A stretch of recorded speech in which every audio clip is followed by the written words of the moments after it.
Assalamualaikum warahmatullahi wabarakatuh.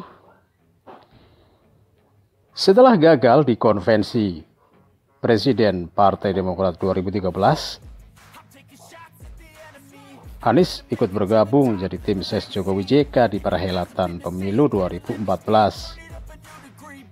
Nah, kemenangan Jokowi sebagai presiden menjadikan Anies terpilih menjadi Menteri Pendidikan di era kabinet kerjanya Jokowi kala itu kan. Cuma hanya bertahan 18 bulan jadi Menteri Pendidikan, kurang lebih 18 bulan ya. Anies kemudian dipecat sebagai Menteri Pendidikan oleh Jokowi. Pada saat itu publik bertanya-tanya kenapa Anies itu dipecat. Tidak ada yang tahu pasti kenapa Jokowi pecat Anies. Yang tahu ya hanya Jokowi, Anies, dan Tuhan. Ya, Anies meringis. Meskipun tidak menangis karena karir politik Anies belumlah habis. Kemudian tiba di masa Pilkada DKI Jakarta 2017. Ya, Anies maju sebagai calon gubernur yang diusung Partai Gerindra dan PKS melawan Ahok yang diusung PDI bersama Nasdem. Ya, meskipun peluang menang tipis-tipis sih.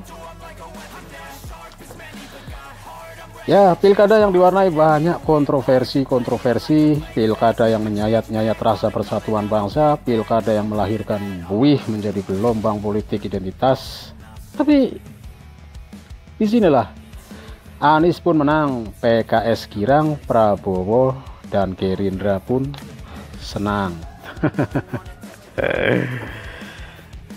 Jokowi tentu cukup mengenal Anies setelah jadi gubernur selama 5 tahun plus kurang lebih 18 bulan jadi menterinya, membuat Jokowi tahulah kualitas Anies ini.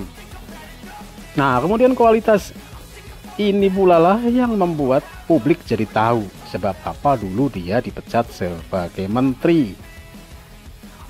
Nah, sekarang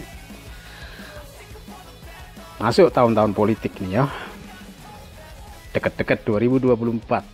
Pemilu 2024 sudah di depan mata, meskipun ya kalau dihitung hari, tanggal, bulan ya masih lama. Tapi para elit-elit politik itu sudah mulai bermanuver, semua partai sudah kasak kusuk koalisi siapa, capreskan siapa, kecuali PDIP. Partai-partai itu sudah menjajaki kemungkinan untuk berkoalisi. Tapi yang mengejutkan seperti hujan yang datang tiba-tiba tanpa mendung lebih dahulu adalah Partai Nasdem mendeklarasikan Anies sebagai bakal calon presiden yang akan mereka usung di 2024 mendatang. Lah, ini mengejutkan mengingat Nasdem masih bersama koalisi di pemerintahan. 3 orang kader dari Nasdem itu jadi menterinya Jokowi. Sementara Anies sama-sama kita tahu adalah sosok yang selama ini berseberangan, bahkan dikonotasikan sebagai antitesanya Jokowi.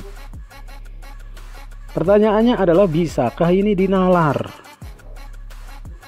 Menyatakan masih dalam koalisi tapi sudah membuka jalan lain yang bersimpangan. Memang bisa gitu? Lah, kok aneh. Nasdem jadi partai yang aneh bukan sekarang ini? Ya, kita sama tahu lah, hanya ada satu orang di kolong langit Indonesia ini, orang yang paling mendapatkan nikmat kekuasaan dari politik identitas, dan orang itu sama-sama kita tahu adalah Pak Anies Baswedan. Lah, bagi partai Nasdem sekarang itu tidak benar katanya. Nasdem mencoba tidak ingat pada masa lalu demi ambisi berkuasa di masa datang. Aneh, 2 kaki Nasdem, satu di dalam koalisi, yang satu sudah ada di jalan berbeda ngajak lari pula.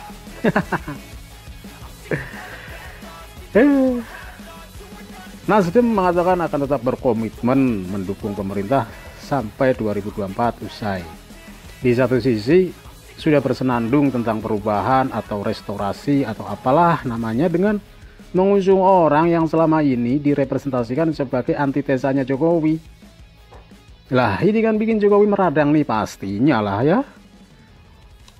Dari mulai ogah dipeluk sama Surya Paloh sampai ulang tahun Nasdem yang tidak hadir, bahkan ucapan selamat pun tidak ada.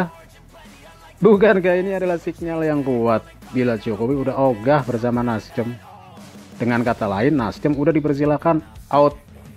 Tapi kenapa Nasdem masih ngeyel enggan berpisah dengan koalisi pemerintah? Ya, Nasdem yang lucu. Nasdem yang mungkin saja akan kembali ke hitohnya sebagai partai mediocre seperti 2014. Setidaknya jalan ke sana sudah dibuka oleh Nasdem sendiri. Nah, apapun yang akan dilakukan Nasdem, banyak loh rakyat Indonesia itu kecewa pada langkah partai Nasdem tersebut. Banyak yang meragukan idealisme dari Surya Paloh sebagai seorang politisi hebat itu. Oke, pemilunya masih lama. Sampai gelaran 5 tahunan itu selesai, masih banyak kemungkinan-kemungkinan yang akan terjadi. Kita akan lihat nafas Nasdem ke depan, berjaya bersama Anies atau hancur bersama Anies. Hanya waktu yang bisa jawab semua itu. Oke, demikianlah. Wassalamualaikum warahmatullahi wabarakatuh.